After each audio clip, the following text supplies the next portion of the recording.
Depuis les îles Taugian, nous avons voulu éviter 30 heures d'un bus rustique pour nous rendre au pays Toraja. Nous sommes donc retournés à Makassar en avion, et de là, par un bus de nuit, nous avons gagné Rantepao. Le bus était confortable, mais la route tournait beaucoup. Tanah Toraja, le pays du peuple des montagnes. Pendant longtemps, les Toraja sont restés isolés et à l'abri des influences extérieures. À la fin du XIXe siècle, les Hollandais les ont convertis au christianisme, mais leur identité culturelle n'a pas changé.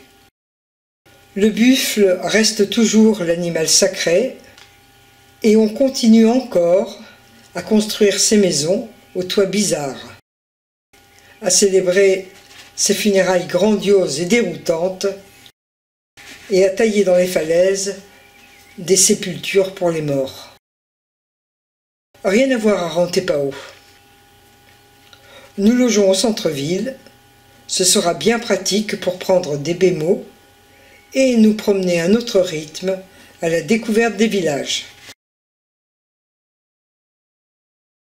Partout, dans les villages Toraja, les maisons sont en bois et construites sur pilotis. Leurs toits ont une forme très originale. Ces toits sont recouverts de nombreuses couches de bambou ou maintenant, assez souvent, de tôle. Mais tous sont bâtis sur cette armature de bambou qui les fait ressembler à un bateau.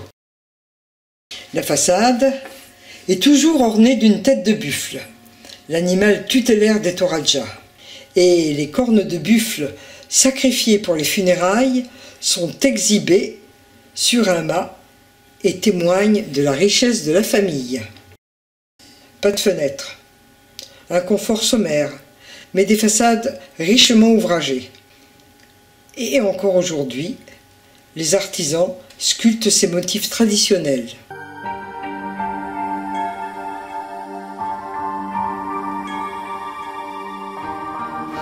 En face des maisons, une rangée de greniers à riz, endroit très convivial où on se réunit à l'ombre et où on peut garer sa voiture ou sa moto.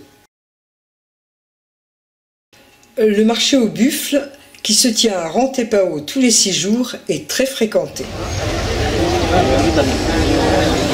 Chez les Toraja, la richesse et le prestige d'une famille se mesurent au nombre de buffles qu'elle pourra immoler lors d'une cérémonie funèbre. Un buffle est un gros investissement. Un buffle noir se négocie autour de 2000 €, tandis qu'un buffle albinos peut atteindre les 20 000 €.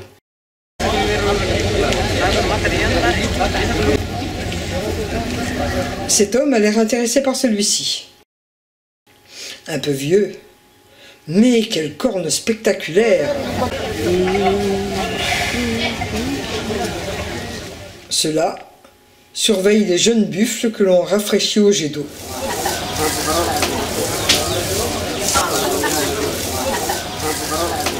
À côté des buffles, on vend des cochons.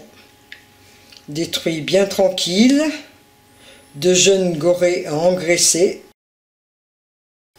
C'est pour transporter en moto? Allez, on vous l'en sache. Mais ceux qui sont bien gras et bien dodus.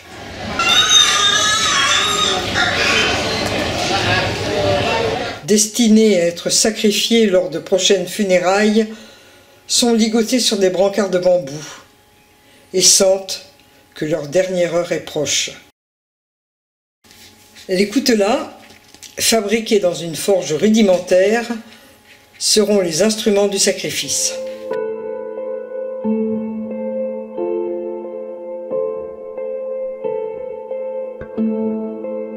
À même le sol, on vend une barbaque peu ragoûtante.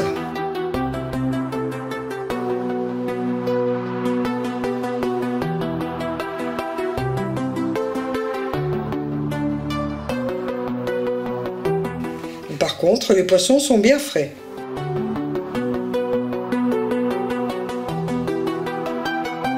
Ne vous fiez pas au piment, Ils sont redoutables.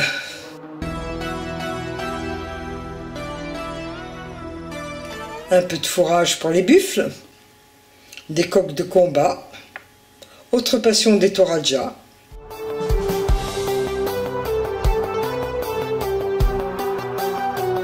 Et des jeux pour perdre à coup sûr.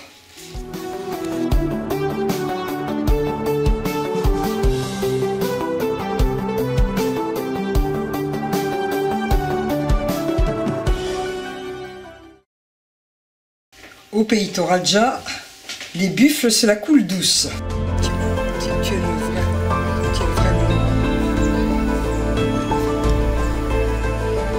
Le travail, c'est bon pour les gens de caste inférieure.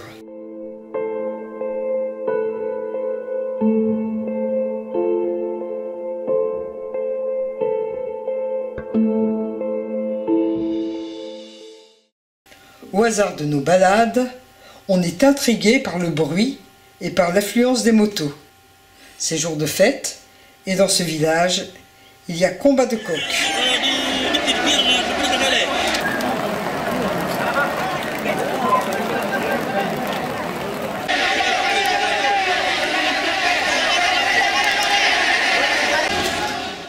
Propriétaire anxieux. On arme les coqs avec des ergots d'acier.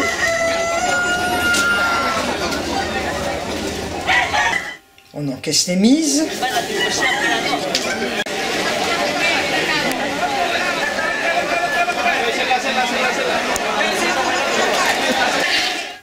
Et les coqs se volent dans les plumes.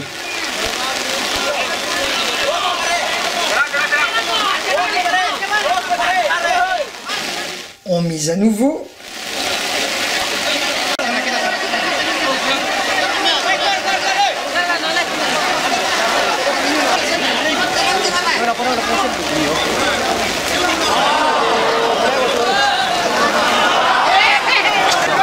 Et ce combat déchaîne l'enthousiasme de la foule.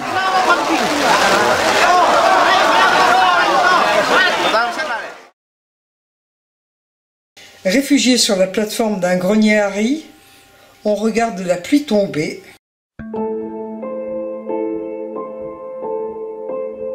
Et ce jeune garçon nourrir avec amour son jeune buffle.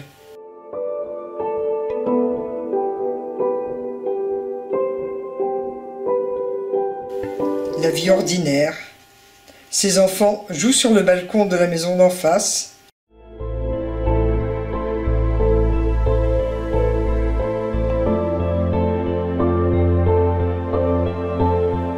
Et on admire les peintures des maisons. Figures géométriques, têtes de buffle stylisées, coques et disques solaires.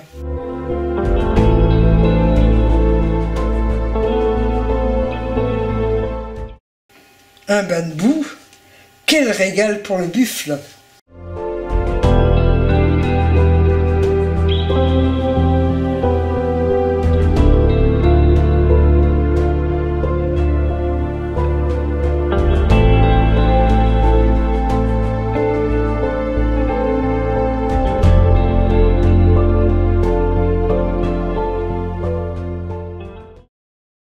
On pénètre dans ce village attiré par cette banderole. Ici, on prépare les funérailles de la grand-mère Issa et du jeune Pong Han. On est en train de construire tout un village en bambou pour recevoir en grande pompe des centaines d'invités qui vont manger et dormir ici pendant 3 jours. C'est la semaine prochaine, nous dit la petite fille de la défunte. Vous êtes invités. Le catafalque, où sera exposé le cercueil, n'est pas encore terminé. Réservé à la noblesse locale, des funérailles honorables coûtent plus de 10 000 € et il faut parfois des années pour que la somme soit réunie. En attendant, le corps embaumé reste parmi les vivants et la famille s'occupe du défunt comme si c'était une personne malade. Pour aller à Batoutou-Monga, un vieux monsieur, tout vêtu de noir, nous propose de partager son taxi. Il va à des funérailles. Et si on veut, on pourra aller avec lui. Une fois sur place, le monsieur ne s'occupe plus de nous. Les Toraja observent encore les rites funéraires animistes de l'Aluk-Todolo, la voie des anciens. Ici, le sacrifice du plus grand nombre de cochons et de buffles est la condition indispensable pour assurer aux défunts une bonne place au paradis. Le sang des cochons lui donnera la force d'accomplir ce voyage et il faudra toute la puissance des buffles pour pousser les portes de l'au-delà.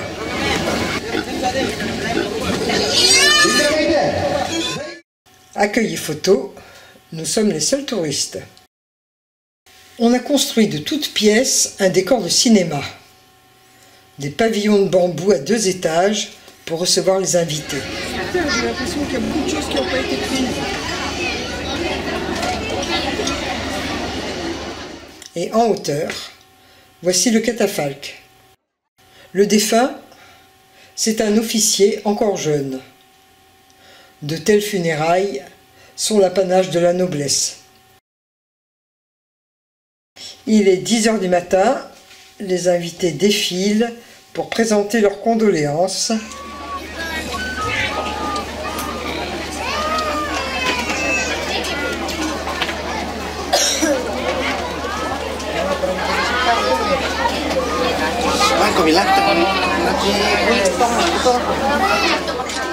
Tandis qu'un maître de cérémonie hurle au micro leur nom et la nature de leur cadeau. Cochon, buffle.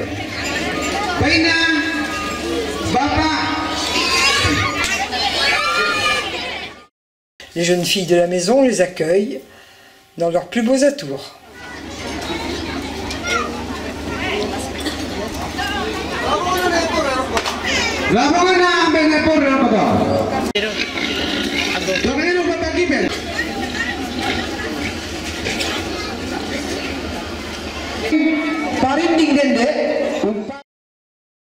Et voici que s'avance une procession de jeunes filles qui apportent des biscuits et du café.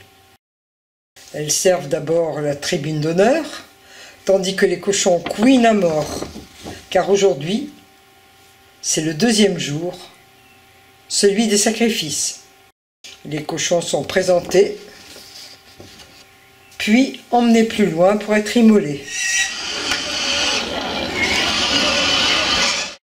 Maintenant, c'est au tour des buffles de se faire admirer.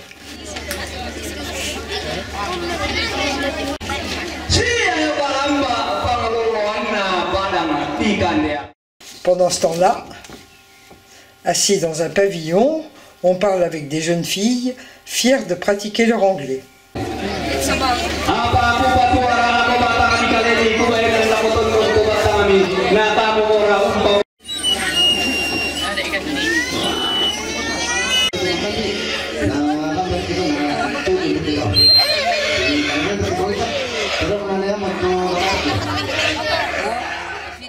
Non, nous ne resterons pas pour le repas.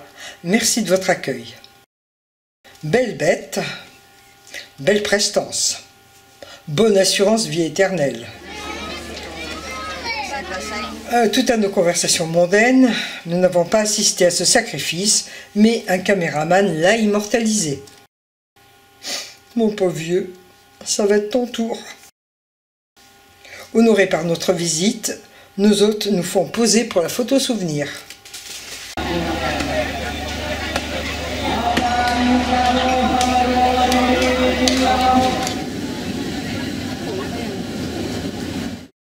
Le lance-flamme, c'est commode pour nettoyer la peau des cochons. Partout, on s'affaire à découper la viande. Un tiers sera offert aux invités, l'autre tiers sera vendu au boucher et le 3e sera cuit dans des tubes de bambou pour le festin mortuaire. Et l'âme du mort pourra s'envoler au paradis. Pour que la récolte de riz soit abondante, pour que le café pousse bien sur les montagnes, il faut se concilier la faveur des ancêtres.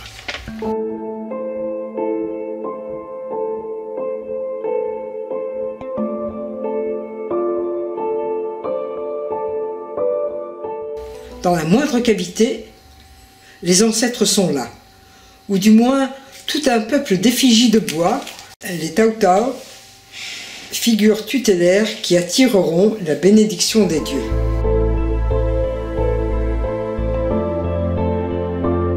De nos jours, les ancêtres peuvent être honorés dans un mausolée particulier et leurs statues, très réalistes en bois de jacquier, protégeront leur famille.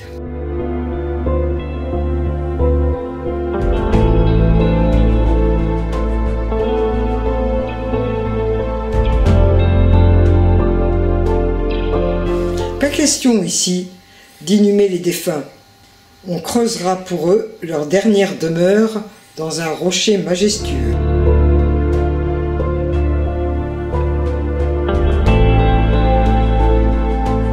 Sur la porte du caveau familial, une figure de buffle. Et au balcon, les Tautau, les ancêtres bienveillants, dont les mains en prière intercèdent auprès des dieux. Les catafalques sont abandonnés après la cérémonie. Mais il y a des sites funéraires encore plus spectaculaires. Autrefois, les sarcophages étaient suspendus dans les falaises.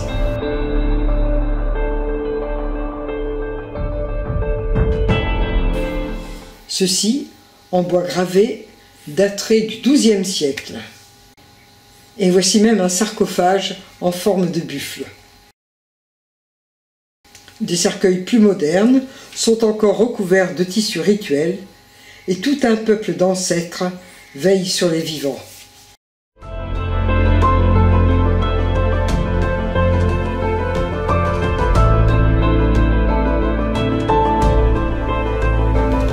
Londa est sans doute le site le plus sacré.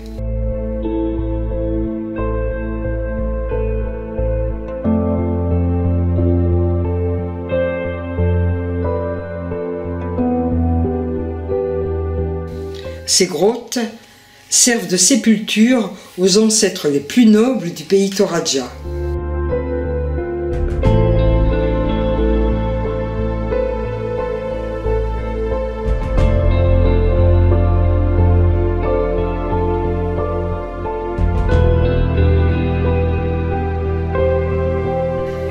Et au grand balcon, c'est comme la famille royale qui reçoit l'hommage de ses sujets. Les habits des Tautau sont changés toutes les années pour qu'ils gardent leur rang et leur prestige. Car tous descendent de Tangdelido, l'ancêtre divin qui jadis mena son peuple sur ces hauts plateaux où se sont perpétuées ces traditions.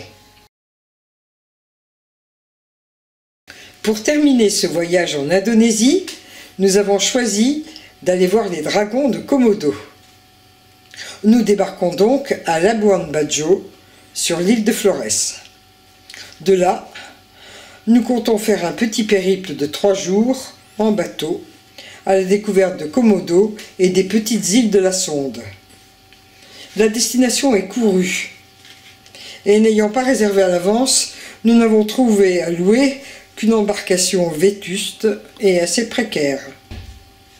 La baie de Labuan Bajo, parsemée de petites îles, est superbe.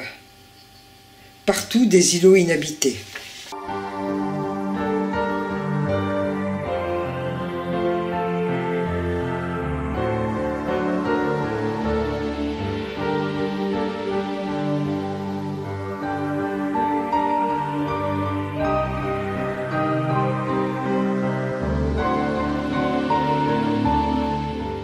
On s'arrête longtemps sur la célèbre plage de sable rose.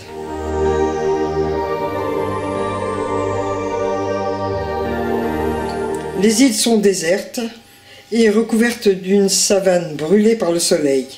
Peu d'arbres, pas d'eau, un milieu très inhospitalier. À la proue du bateau, Joshua, un étudiant chrétien qui pratique son anglais en nous accompagnant. Un snorkeling.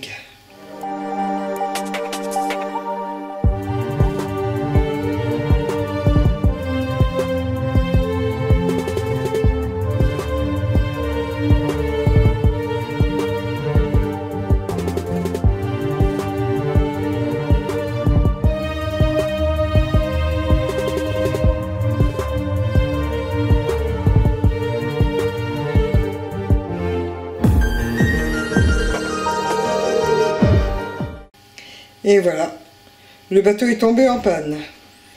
Pas grand-chose à voir au village de Komodo pendant qu'il répare. Nous passerons la nuit sur le pont supérieur.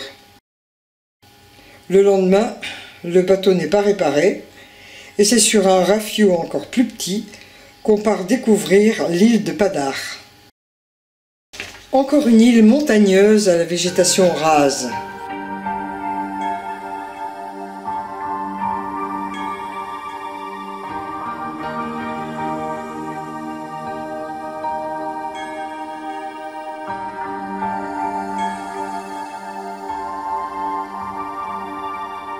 Mais du haut de l'île, quelle merveille! Nous surplombons 3 baies, une de sable noir, une de sable rose et la dernière de sable blanc.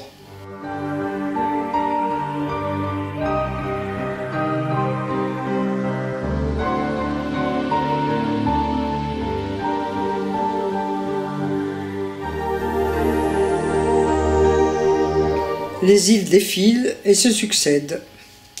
On aurait aimé prendre davantage notre temps.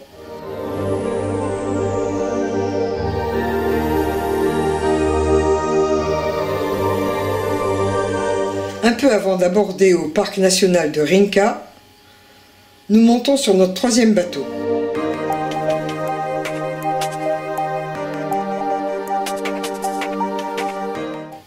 Les cerfs qui étaient la nourriture préférée des dragons se font rares. Et les dragons sont maintenant nourris par les soins des rangers. Nous ne verrons que quelques dragons repus et indolents. Ces gros lézards peuvent mesurer 3 mètres de long et peser 100 kg. Ils peuvent même s'attaquer aux buffles. Pour les tuer, il leur suffit de les mordre. La morsure du dragon est mortelle. Un poison se diffusera lentement par la blessure et provoquera hémorragie, paralysie et mort en quelques heures.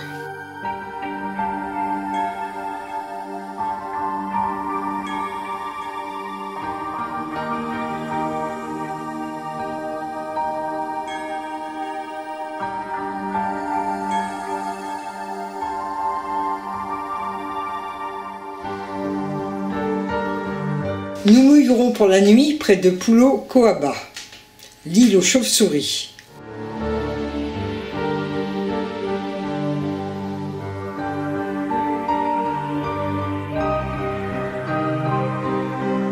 Ces roussettes sont frugivores et, à la tombée de la nuit, elles sortent par milliers pour aller se nourrir sur les îles alentours.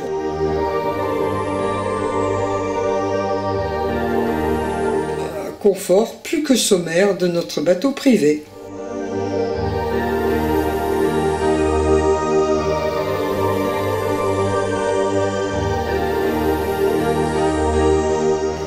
Arrêt snorkeling à Manjarit Beach.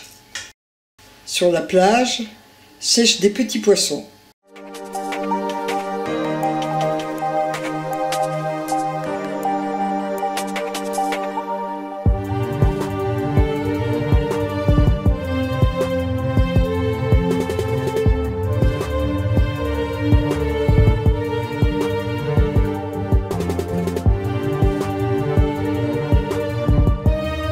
Et pour terminer en beauté, les eaux turquoises de Pulau Kelor.